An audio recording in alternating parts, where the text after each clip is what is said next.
qulqulloota ijoollee Waaqayyoo saba Waaqayyoo nagaan Waaqayyoo isiniif haa ta'u. Har'a sagalee Waaqayyoo du'aa ka'uu Kiristoosiin sababeeffachuudhaan walii wajjiniin hirmaannaa. Innis mata duree inni mo'e mo'ameera jedhurratti walii wajjiniin hirmaannaa. Luqaas boqonnaa 24 lakkoofsa 1 hanga 5 dubbisa.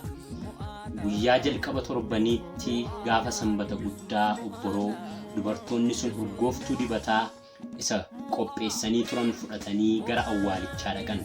Dhagichi awwaalicha itti cufanii turanis garagalfamee argatan. Awwaalicha keessaa yommuu lixan garuu reeffa gooftaa Yesuusin hin arganne. Waa'ee kanaa waan jedhan wallaalanii utuu jiranii kunoo dingata namoonni lama wayyaa calaqqisaa uffatanii isaan bukkee dhaabatan. Dubartoonni baay'een sodaatanii lafa ilaalan. Namoonni sun immoo isa jiraataa maaliif warra du'an keessa barbaaddu? Galanni Waaqayyoof haa ta'u. Isa jiraataa maaliif warra du'an keessa barbaaddu? Inni mo'e mo'ameera. Galanni Waaqayyoof haa ta'u. Barootaaf uumamuu dhala namaa jalqabaa kaasee ergi kufaatii Addaamii kaasee amma Kiristoositti kan mo'e tokko ture. Innis du'adha. Sababii cubbuutiif duuni saba hundumaa irratti mo'ee ture. Sanyii hundumaa irratti qomoo hundumaa irratti duuti mo'ee ture. Kiristoos iddoo kanatti gaafa laallu du'a mo'eetu ka'e. Inni mo'aa ture sun yeroo dhumaaf Kiristoosiin yeroo mo'u argamu. Har'as isiniin jedha inni mo'e mo'ameera.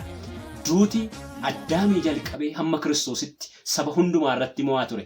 Aangoo qaba ture. Namni sababii du'aatiin kan ka'e Waaqayyotti adda ba'ee ture. Du'a hafuuraa du'ee ture namni hafuurri isaa Waaqayyotti adda ba'ee ture. Akkuma kanas immoo jireenya namoota hundumaa irratti du'a taboo qaba ture.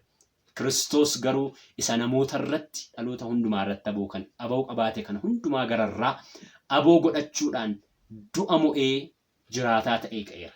Galanni Waaqayyoof haa ta'u. Kanaafiyyuu qabxiilee afran tokko walii wajjin ilaalla. Isaanis balballi Si'oolii fi balballi du'aa furtuunsaa Kiristoos harka. Isa kana mul'ata boqonnaa tokko lakkoofsa 18 irraa gaafa dubbistan hin argattu. Innis maal jedha? Al tokko du'een ture amma garuu furtuun du'aa fi furtuun Si'ool harka koo keessaa'edha. Galanni Waaqayyoof haa ta'u. Amma furtuun du'aa furtuun Si'ool harka Kiristoos keessadha. Duuti sirratti aboo hin qabu. Si'ool sirratti aboo hin qabu.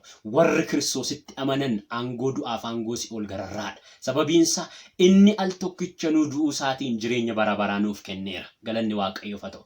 Obboleessaaf obboleettii koo abbaa koo duuti sinirratti aboo hin qabu.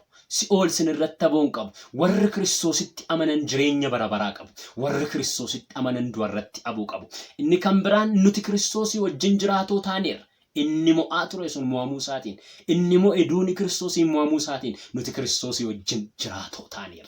Amma nuti Kiristoosii wajjin warra jiraatoodha. Qomoo warra du'anii miti. Qomoo warra jiraatooti nuti. Hafuurri Waaqayyoo nu keessa jiraata. Humni Waaqayyoo nu wajjiniin jira. Galanni Waaqayyoof haa ta'u. Isa kana kan argannu Phexros jalqabaa boqonnaa tokko lakkoofsa 23 irratti gaafa dubbisnu nuti Kiristoosii wajjin jiraatoo ta'uu keenya ibsa sagaleen sun. Nuti Kiristoosii wajjin jiraatoo ta'uu keenya ibsa. Isin sanyii badutti utuu hin ta'in sanyii hin bannetti sagalee Waaqayyoo isa jiraataa fi isa akka jirutti hafuun haaraa taatanii dhalattaniittudha. Hafuura Waaqayyootiin sagalee Waaqayyootiin haaraa taanii dhalanneerra. Namummaa inni moofaan sun Kiristoosii wajjin du'uu keenyaan awwaalameera. Amma namummaa haaraatu kan Kiristoos nu keessaa jiraata. Kanaafiyyuu nuti Kiristoosii wajjin jiraatoo taaneerra. Duuti nurratti aboo hin qabu. Aangoon du'aa Kiristoosiin cabeera. Jireenyi nuuf ta'eera. Obboleessa koo karaa Kiristoos jireenyi siif ta'eera. Eebbi siif ta'eera. Duutiif balballi du'aa Kiristoosiin cufameera. Balballi jireenyaa jireenya kee irratti banameera. Inni sadaffaan du'aa ka'uun nuuf ta'eera Kiristoosii wajjin. Nuti al tokkicha Kiristoosii wajjin awwaalamnee duuneerra. Kiristoosii wajjin du'aa kaaneerra dha Phexros. Kana jechuun du'a safooneedha miti. Hafuurri keenya Kiristoosii wajjin jiraataa ta'eera. Jireenya nuti amma qabnu jireenya Kiristoosedha. Nagaa nuti amma qabnu nagaa Kiristoosedha. Hafuurri keenya hafuura jiraataadha har'a. Galanni Waaqayyoof haa ta'u. Hafuurri Waaqayyoo nu keessa jiraata. Hafuurri Waaqayyoo nu wajjiniin hojjeta. Kanaafiyyuu nuti Kiristoosii wajjin du'aa kaaneerra. Lammaffaa deebi'uu isaattis immoo foon haaraa uffannee hin kaana. Galanni Waaqayyoof haa ta'u. Har'a nuti Kiristoosii wajjin jireenya haaraa qabna. Namummaa haaraa qabna. Nuti Kiristoosiin har'a dhaloota haaraadha. Galanni Waaqayyoof haa ta'u. Inni dhumaa kan nuti wajjin ilaallu nuti inni mo'e sun mo'amuu isaatiin Waaqayyoo wajjin firoota taaneerra. Har'a Oromoota miti nuti. har'a waaqayyo wajjin diinota miti kun nuti diinota miti waaqayyo wajjin firootadha. Sagalee kana Roomee boqonnaa 5 lakkoofsa 10 irraa argattu. Dur diinota waaqayyo turtanidha. Amma garuu karaa Kiristoos firoota. Amma garuu karaa Kiristoos dhiyoo taataniittudha. Galanni waaqayyoof haa ta'u.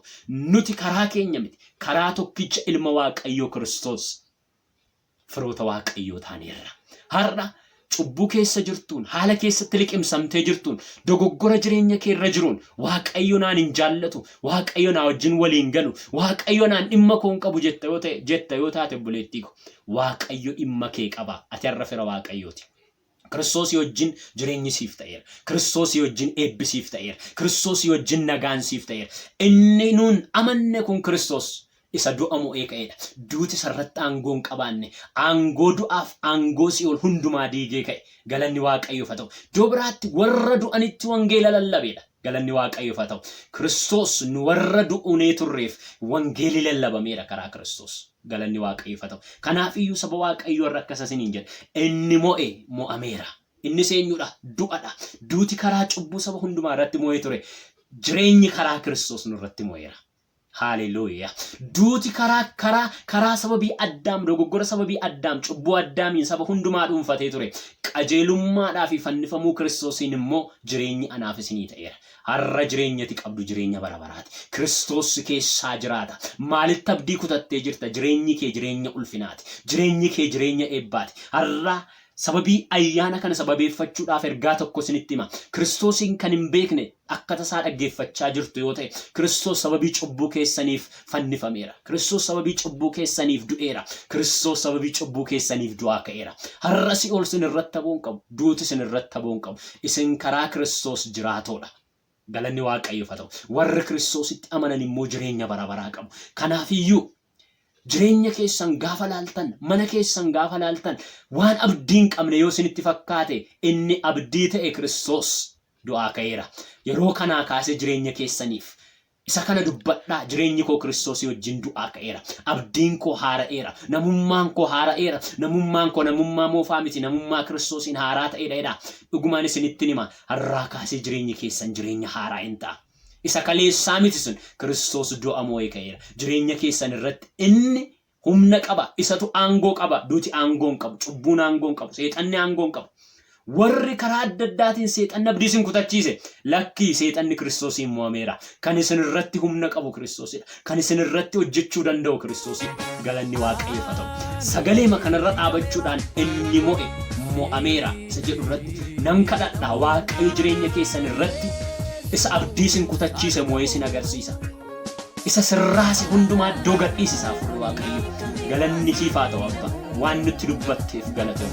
Yeroo kanaa kaasee maqaa Yesuusiin inni mo'e mo'ameera. Duuti mo'ameera. Si'ool mo'ameera. Siin mo'amaniiru isaan kuni nummoo si wajjiniin jiraatoo taaneera. Maqaa Yesuusiin namoonni na dhaggeeffachaa jiran haala keessa jiran keessaa ba'uun isaaniif haa ta'u. Mo'ichi isaaniif haa ta'u. Humni isaaniif haa ta'u. Haareffamuun isaaniif haa ta'u. Jijjiiramni isaaniif haa ta'u. Maqaa Yesuusiin haala keessatti liqimfamtan keessaa ba'a. Hidhaa seexanaa isin hidhe keessaa ba'a. Seexanni abdii warra isin kutachiise, haala abdii kan isin kutachiise maqaa Yesuusiin jireenyi isiniif haa ta'u. Nagaan isiniif haa ta'u. Eebbi waaqayyoo isiniif haa ta'u. Yeroo kanaa kaasee nan jedha maqaa gooftaa Yesuusiin humna du'aa ka'uu Kiristoosiin jireenyi keessan du'aa kan ka'e haa ta'u. Haala keessan jirtan keessaa ba'a. Hiikamni isiniif haa ta'u. Ergamaan sun sagalee misiraachooti. Sagaleen misiraachoo gara mana keessaniitti galu.